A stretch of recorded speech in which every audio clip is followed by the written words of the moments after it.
Assalamualaikum warahmatullahi wabarakatuh. Alhamdulillahirabbil alamin wa bihi nasta'in wa ala umuri dunya waddin. Wassalatu wassalamu ala asyrafil anbiya'i wal mursalin sayyidina Muhammadin wa ala alihi wa sahbihi ajmain, amma ba'du. Pertama-tama marilah kita panjatkan puja dan puji syukur kita kepada kehadirat Allah Subhanahu wa taala yang telah memberikan kita nikmat dan hidayahnya sehingga bisa merasakan bulan suci Ramadan ini. Salawat serta salam kita haturkan kepada Nabi besar kita, Nabi Muhammad SAW, yang telah membawa kita dari zaman jahiliyah ke zaman yang terang benderang seperti saat ini. Pada kesempatan kali ini saya akan membawakan ceramah yang berjudul Memaksimalkan Ibadah Malam pada Bulan Ramadan. Malam-malam bulan Ramadan adalah malam yang penuh keberkahan. Berbagai anugerah dan keberkahan Allah turunkan pada malam bulan Ramadan. Namun masih banyak umat Islam yang tidak dapat memaksimalkannya dengan baik, terutama menjelang 10 malam terakhir bulan Ramadan.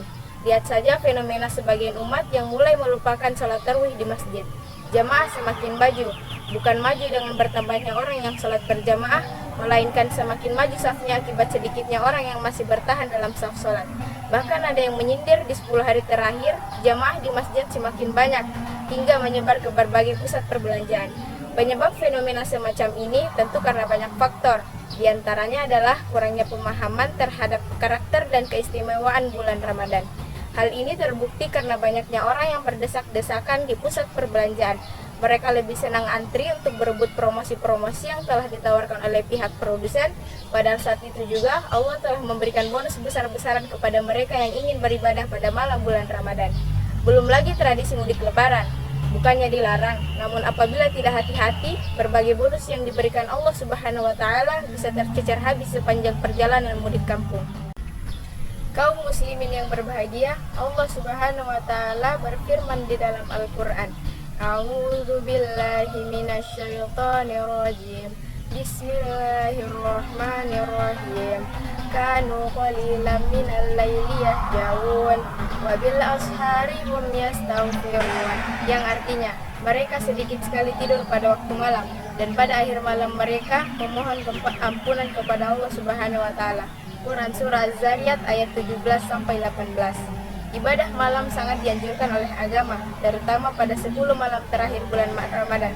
Sebagaimana yang dikatakan oleh Aisyah tentang Rasulullah SAW, bahwa bila masuk 10 hari terakhir bulan Ramadan, Rasulullah SAW mengencangkan kainnya atau menghidupkan malam dan membangunkan keluarganya. Namun, ibadah malam tidaklah mudah bagi setiap orang. Hanya mereka yang meyakini janji-janji Allah dan Rasul-Nya yang mampu melaksanakannya sebagaimana yang ditunjukkan oleh akhlak para salafus saleh. Al-Quran berkomentar tentang mereka. Bismillahirrahmanirrahim. Tatajafa junubuhum 'anil madaji yad'una rabbahum khaufa wa tama'a.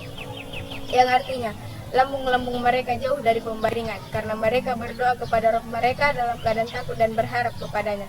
Quran surah As-Sajdah ayat 16. Di samping itu, setan pun tidak membiarkan manusia melaksanakan ibadah pada malam hari.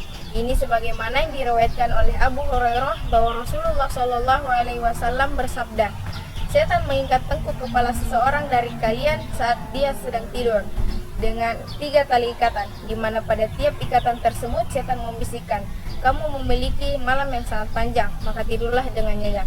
Jika dia bangun dan mengingat Allah, maka lepaslah 1 tali ikatan. Jika dia berwudu, maka lepaslah tali ikatan yang lainnya, dan jika dia mendirikan sholat, maka lepaslah seluruh tali ikatannya. Dan pada pagi harinya jiwanya akan terasa semangat dan kesegaran yang menenteramkan jiwa. Namun apabila dia tidak melakukan itu, maka pagi harinya jiwanya akan terasa sempit dan malas beraktivitas. Hadis riwayat Bukhari dan Muslim. Jamaah yang berbahagia, berbagai keutamaan diberikan oleh Allah Subhanahu wa taala kepada mereka yang mau beribadah pada malam bulan Ramadan. Salah satu di antara keutamaan itu yaitu berzikir kepada Allah sebanyak yang mereka bisa dan mendapatkan kesempatan untuk terkabulkan doanya. Di samping itu, salat malam juga dapat menghapuskan dosa kecil yang telah dia lakukan. Rasulullah SAW bersabda, hendaklah kalian melaksanakan salat malam, karena salat malam itu adalah kebiasaan orang-orang soleh sebelum kalian, ibadah yang mendekatkan diri kepada Tuhan kalian, serta penutup kesalahan dan penghapus dosa. Hadis riwayat At-Tirmizi. Melihat berbagai keutamaan tersebut, Rasulullah Shallallahu Alaihi Wasallam sebagai orang yang diampuni segala dosanya tetap bersemangat untuk melaksanakan salat malam. Bahkan diceritakan sampai kedua kaki beliau melepuh pecah-pecah. Dan ketika ditanyakan hal itu, Rasulullah Shallallahu Alaihi Wasallam menjawab, apakah salah bila aku menjadi hamba yang bersyukur? Hadis riwayat Bukhari dan Muslim. Maka kita sebagai umatnya lebih patut untuk melaksanakan salat malam, terutama pada bulan Ramadan yang penuh berkah ini. Jangan sampai bulan Ramadan kita habis di depan TV, di mal atau begadang tanpa arti. Semoga Allah berkenan menjadikan kita golongan yang memanfaatkan Ramadan dengan sebaik-baiknya, menjadikan kita golongan yang berhasil menyelesaikan Ramadan dengan sebaik-baiknya, sehingga keluar daripadanya menjadi orang yang bertakwa dan mampu mempertahankannya selama-lamanya. Sekian ceramah singkat yang bisa saya bawakan. Mohon maaf bila ada kesalahan kata. Syukran ala itimamikum. Wabillahi taufiq wal hidayah. Wassalamualaikum warahmatullahi wabarakatuh.